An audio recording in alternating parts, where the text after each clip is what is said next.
Well, hello, and welcome to my world. My name is Augustus Green, and this is the second installment of Buchla Patch and Tell. If you missed the first one, check out the playlist or the channel for the episode 1. We did a pseudo sequence with the Model 280 quad envelope generator. And this is a brand new patch, brand new day, brand new patch. This one is heavily involving both the 280 quad envelope generator again and the source of uncertainty. It's sort of a artificial intelligence sequence song, bass line and drum beat generator.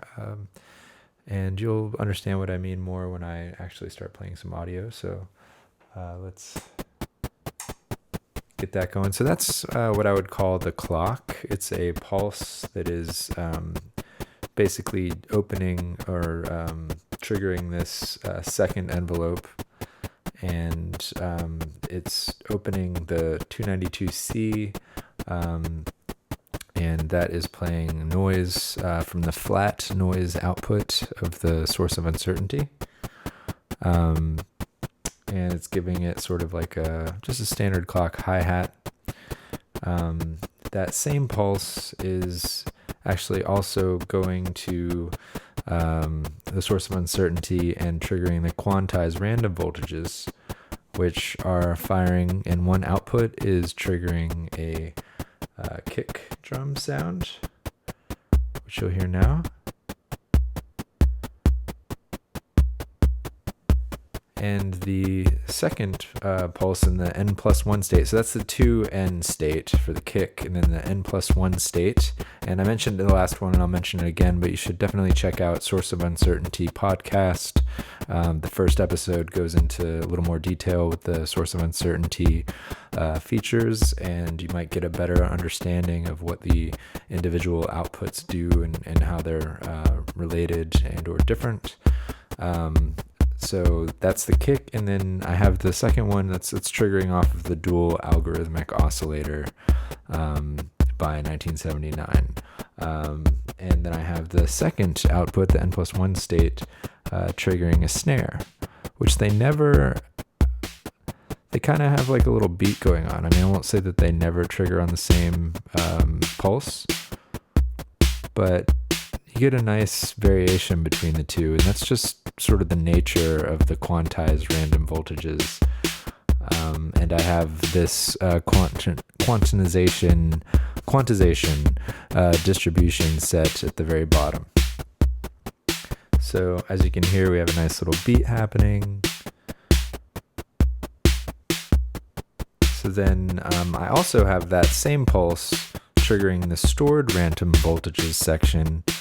And those are, one's going to the integrator to give a little slew, and the other one's going directly to one of the parameters on the digital resonator, which we haven't talked about yet. That's 1979's rendition of the Mutable Instruments rings. And so I'm going to go ahead and turn that up now.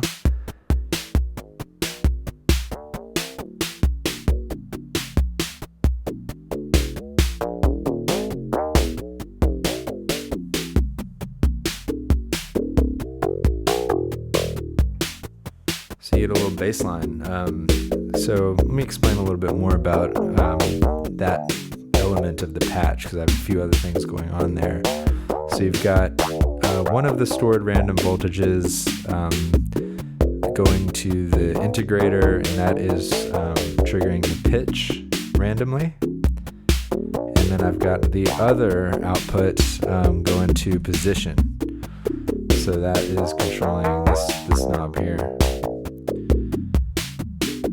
I've got that on a low setting, and I've got the attenuverter triggering it in the positive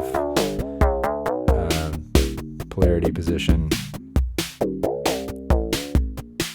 So I've got some other things. I pretty much have most of the control voltage inputs being triggered or being animated on the digital resonator, and I'll explain what is doing what. So I've got a the third channel of the quad envelope generator moving really slowly. It's a self-generating cycle. It's like a slow LFO, and that is going to the CV in of the sample and hold. The source of uncertainty has a sample and hold, and so the pulse from that slow moving function is generating the rate of the sample and hold, and the CV itself is being input, and the output is being fed to the dampening parameter. So that gives you some variation on the decay of the digital resonator.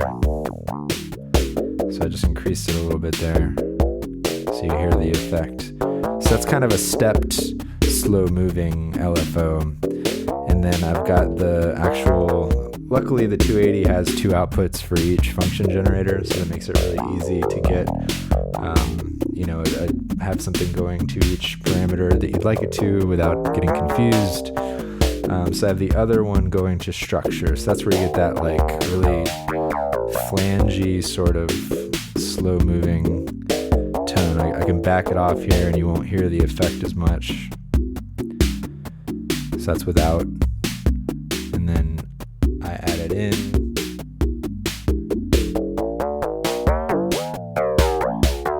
And you get a nice little flange. It's just one of the effects of this algorithm. I've got it set to duophonic mode, and I've got the resonator set to the first setting. I additionally have the stepped effect also going to brightness, and I have that actually like in a stepped manner, like tailoring some of the brightness down or off a bit, because I have the attenuverter set to the negative polarity, and I'm just a little bit, so it's just sort of like in a stepped fashion. I'll back it off. See, that's what it would be like without it. It's kind of taming it a bit.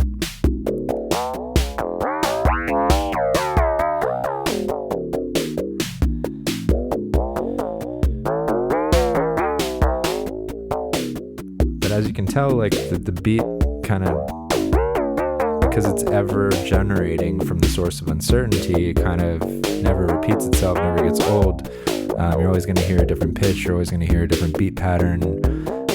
They're all generated off of the same clock, so everything's in time. If I slow the clock down, it slows down the whole sequence or the whole patch. Kind of like match the tempo to whatever it is you're trying to match it to. You could also send in a pulse from another unit, like say a music easel or something like that, and you could actually play along with this or sequence along with it. You can use MIDI to CV to play along with your sequencer, and that is sort of the essence of this patch. It's a lot of fun. I mean, of course, you could manually affect any of these parameters. It's going to change and evolve things a bit.